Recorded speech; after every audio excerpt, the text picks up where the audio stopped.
خیرکم من تعلم القرآن وعلمہ، تم میں سے بہترین شخص وہ ہے جس نے قرآن سیکھا اور دوسروں کو سکھایا۔ بسم اللہ الرحمن الرحیم۔ السلام علیکم۔ آج کے سبق میں ہم سورہ بقرہ کی آیت نمبر 25 اور 26 کریں گے۔ تو آئیں شروع کرتے ہیں۔ آیت نمبر 25 میں ہے واجب رواج یعنی اور، بشری بشارت دے دیجئے یا خوشخبری دے دیجئے، الذین ان لوگوں کو یا ان کو جنہوں نے آمنو ایمان لائے یا مان لیا یعنی سچائی کو یا اسلام کو، اور عاملو عمل کیے، واو الف یہاں پر جمع کی نشانی ہے اور عاملو مطلب عمل، الصالحاتی نیک یا صالح، انا یہ کہ یا صرف کہ، لام زبر لا یعنی لیے، ہم ان کے، لہم لیے ان کے، جناتن لفظ جنت کا مطلب ہے باغ، تو جناتن گھنے باغ ہیں، تجری بہتی ہیں یا چلتی ہیں، من سے تحتی نیچے، ہا ان کے، من تحتی ہا نیچے ان کے،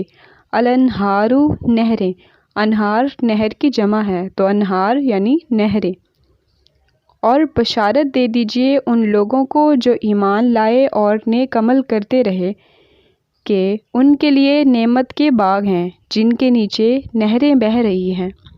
کلما جب کبھی یا جب بھی،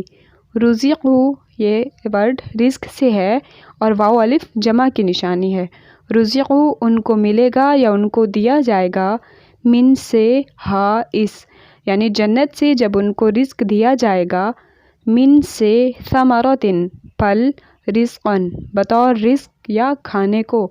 کلما رزقو منہا من ثمرات الرزق جب انہیں اس میں سے یعنی جنت میں سے کسی قسم کا میوہ کھانے کو دیا جائے گا، قالو وہ کہیں گے، ھذا یہ، الذی وہی ہے جو، رزق یعنی رزق دیا گیا، نا ہم کو یعنی جو ہمیں پہلے رزق ملا تھا، من سے قبل پہلے، قالوا ھذا الذی رزقنا من قبل وہ کہیں گے یہ تو وہی ہے جو ہمیں پہلے دیا گیا تھا، اور اوتو انہیں دیا جائے گا، بھی ساتھ ہی اس، متشابہن یہ لفظ اردو کا بھی ہے متشابہ تو ملتا جلتا یا ہم شکل، وَأُوتُوا بِهِ متشابہا اور ان کو ایک دوسرے کے ہم شکل میوے دیے جائیں گے، واجب رواج یعنی اور، لام زبر لا یعنی لیے، ہم ان کے، فی میں، ہا اس یعنی جنت میں، وَلَهُمْ فِيهَا اور ان کے لیے اس میں، ازواجن یہ زوج کی جمع ہے یعنی بیویاں، مطہرتن طہارت والی یا پاکیزہ، وَلَهُمْ فِيهَا ازواج مطہرہ اور لیے ان کے وہاں پاکیزہ بیویاں ہیں، واجب رواج یعنی اور، ہم وہ، فی میں، ہا اس یا ان، خالدون لفظ خالد ہمیشگی کے لیے استعمال ہوتا ہے، وَهُمْ فِيهَا خالدون اور وہ اس میں ہمیشہ رہیں گے۔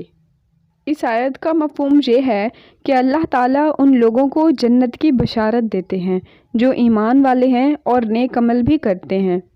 اس آیت سے معلوم ہوتا ہے کہ جنت حاصل کرنے کے لیے ایمان اور عمل صالح دونوں ضروری ہیں۔ جنت میں جب جنتیوں کو کھانے کے لیے پھل دیے جائیں گے تو وہ کہیں گے کہ اس وقت سے پہلے بھی ہم یہ پھل کھا چکے ہیں۔ اس کا معنی یہ ہے کہ دنیا میں جو پھل موجود ہیں ان کی شکل جیسے پھل جنت میں ملیں گے، مگر وہ ذائقے میں بہت اعلیٰ ہوں گے تاکہ جنتی لوگ پھلوں سے مانوس رہیں، اور ان کے لیے وہاں گندگی اور بد مزاجی سے پاک بیویاں ہوں گی اور وہ لوگ ہمیشہ جنت میں رہیں گے۔ آیت نمبر 26 میں ہے، انا بے شک، اللہ اللہ، لا نہیں، یستحیی وہ حیا فرماتا یا شرماتا، ان اللہ لا یستحیی بے شک اللہ نہیں شرماتا، ان یہ کہ یا اس سے کہ،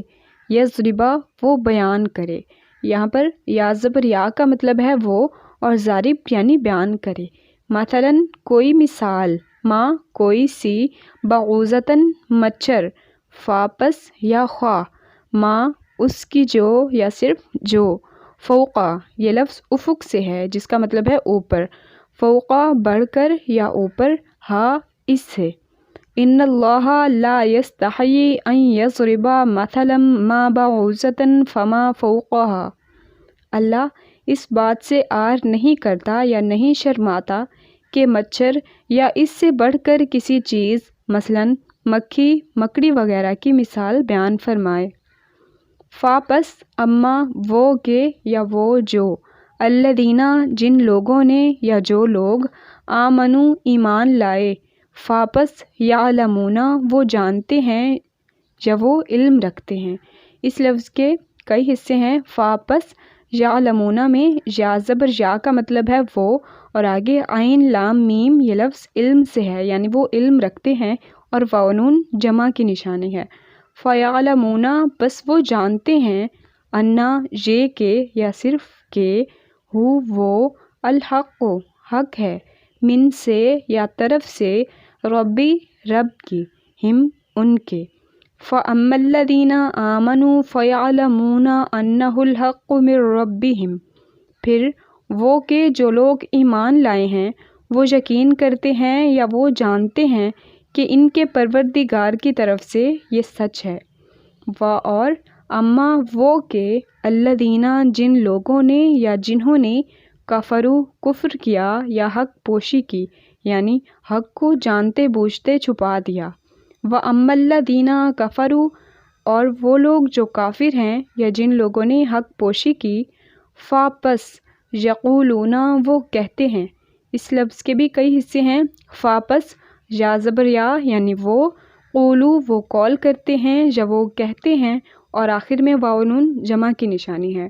تو فیقولون پس وہ کہتے ہیں، ماذا کیا، ارادہ ارادہ کیا یا چاہا ہے، اللہ اللہ نے، بی ساتھ یا سے، ہذا اس، مثلاً مثال سے۔ فیقولون ماذا اراد اللہ بہذا مثلا،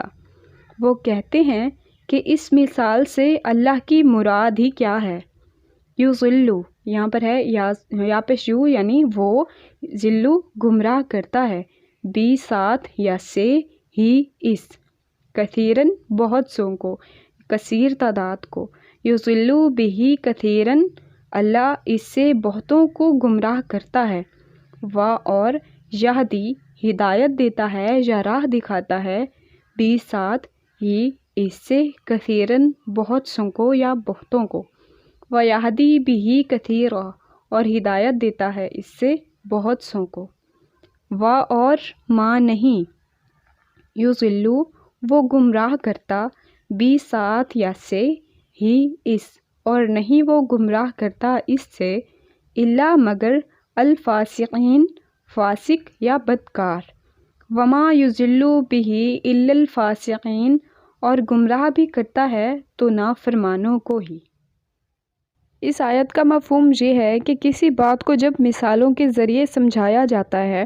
تو انسانی عقل میں وہ بات اچھی طرح سے آ جاتی ہے۔ اسی لیے جب اللہ تعالیٰ انسانوں کو کسی شے کی مثال کے ذریعے کوئی بات سمجھاتا تو کفار کہتے کہ اس مثال سے اللہ تعالیٰ کا ارادہ ہی کیا ہے۔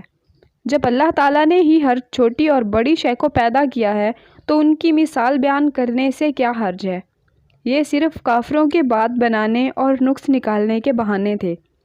اور جو لوگ ایمان والے تھے وہ مثال کے ذریعے اللہ کی کہی بات سمجھ جاتے، کیونکہ وہ یقین رکھتے تھے کہ یہ اللہ تعالیٰ کی طرف سے نازل کردہ ہے۔ اسی لیے فرمایا گیا کہ اس کے ذریعے یعنی قرآنی مثالوں کے ذریعے بہت سے لوگوں کو اللہ تعالیٰ گمراہ کرتا ہے اور بہت سو کو راہ دکھاتا ہے، اور گمراہ صرف اور صرف ان کو کرتا ہے جو فاسق ہیں، یعنی جن کے پاس ایمان نہیں اور وہ کفر میں حد سے زیادہ گزر چکے ہیں۔ آج کے سبق میں اتنا ہی، باقی انشاءاللہ اگلے سبق میں۔ اللہ حافظ۔